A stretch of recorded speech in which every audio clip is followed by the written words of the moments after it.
Hi there, it's Louise of Timeless Craft Mama, and today I'm sharing a scrapbook layout process video with you that was created for Scrapbook Boutique, and it's inspired by their March mood board.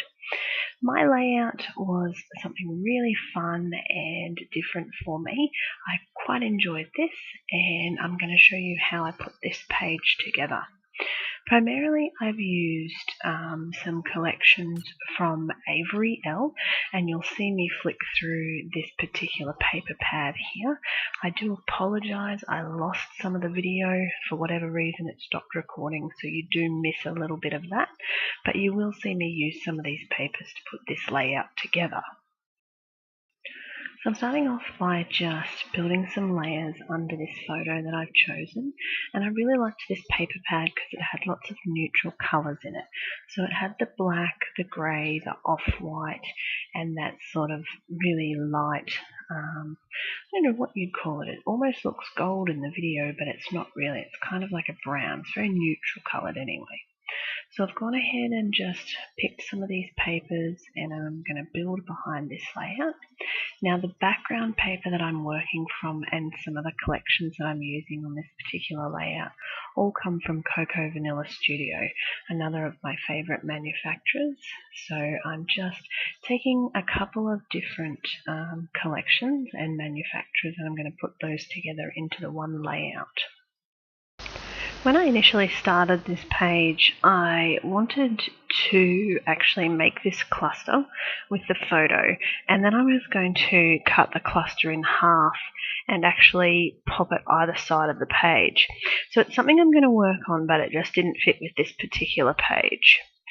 I also decided that I wanted to make some of the layers pop just a little bit more. So you're going to actually see me take some cardboard, and as I'm building this cluster, I'm going to pop layers of cardboard between that paper just to give it a little bit of depth and dimension. Now the other thing you'll notice is that when I do a layout, I don't actually use whole sheets of paper. I don't like to waste paper that's just going to disappear behind layers. So you'll notice that I've cut things in half, and I just use half of the piece of paper so that I'm showing what I want to show, but I'm not wasting any of that paper as well. So a couple more bits of cardboard are going to go on this page, and then we're going to build it up ready to pop that picture on the top and start to build the background of this particular page.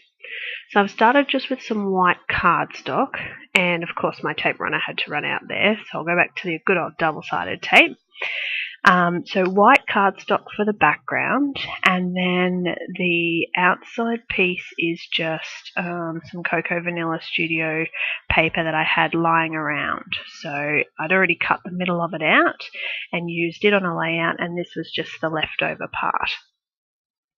So as I said before, I started this layout with an idea in mind of I was going to make a large cluster of paper and then cut it in half and put one on one side of the page and the other on the other. That wasn't working for me, so what I've done is I've just taken some of those little leftover parts and I've made a smaller cluster. So I'm going to go ahead and add some gesso to the background of this particular page, because I'm going to start to add some other elements as well.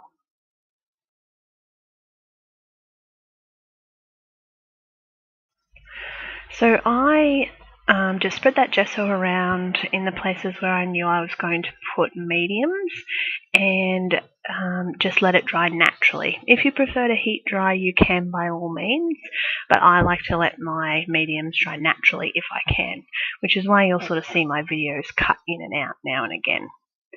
The next step is to take the spearmint gelato, or any colour really. I just really liked this green because this particular mood board had some little touches of green, so I went with the spearmint, and I'm just taking my water brush and spreading some of that gelato around where it's going to poke out from behind that cluster that I've created. Same with that smaller cluster, a little bit of colour around it, and you'll see why as I build this layout.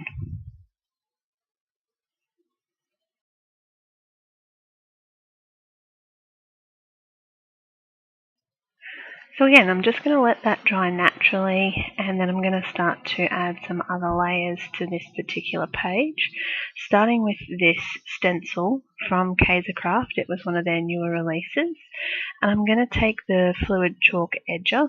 I'm not sure of the colour on this one. Let me check.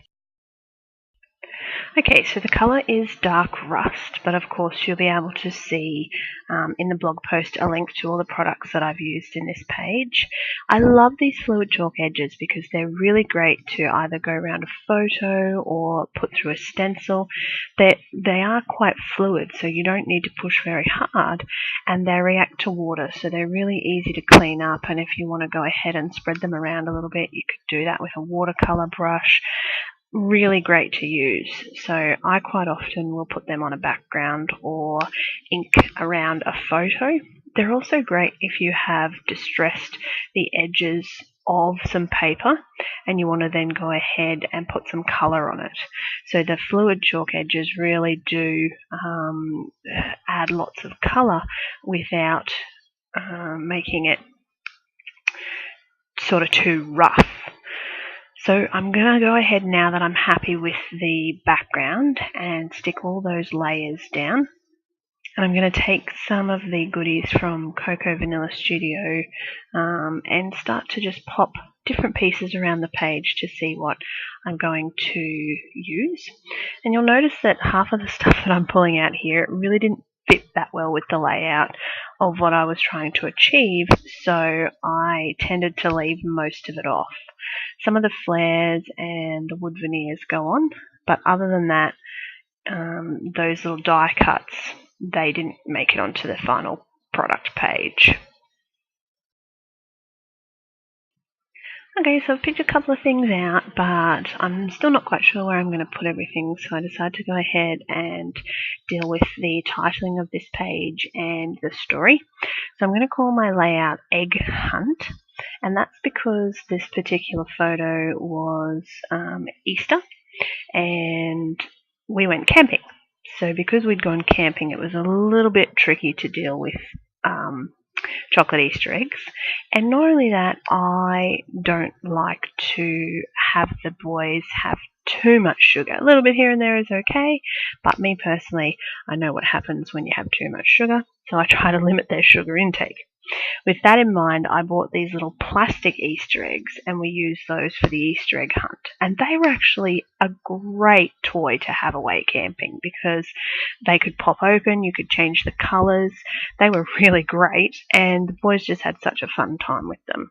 So this particular photo I snapped of Master Z, and he hoarded quite a few of those little plastic Easter eggs and just had a great all-round time playing with them.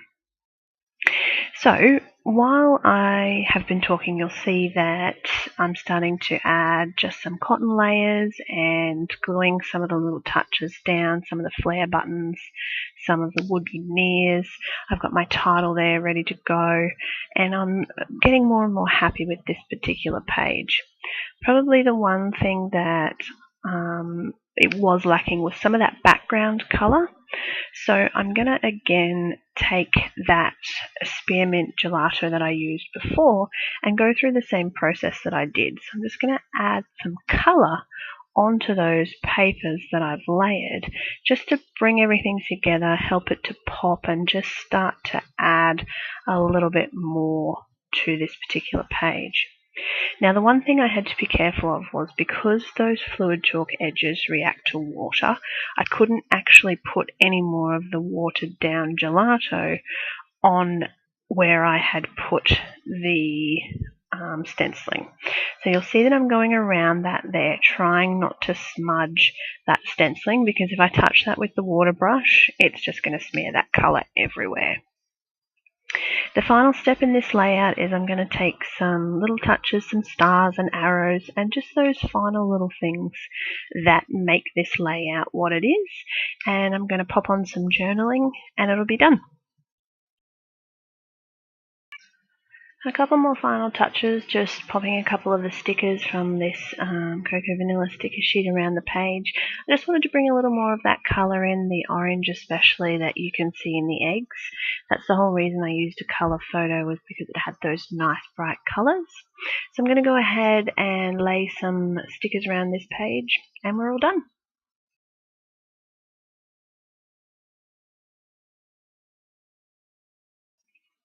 I really enjoyed creating this layout. I'm really happy with the final product.